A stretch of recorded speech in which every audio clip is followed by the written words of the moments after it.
Hello friends, today in this video I am going to show you how to insert double question mark symbol in MS Word. This guys very easy. First click on insert. Here you see insert option is available. Click on it. And here you see symbol option is available. Click here. Again click on symbols. Then click on more symbols.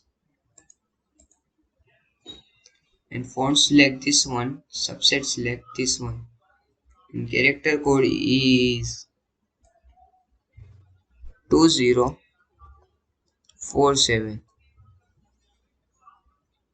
And click insert how much you can add it. And shortcut key is also available. 2047 alt plus X.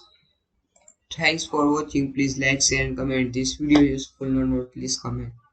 Thanks for watching.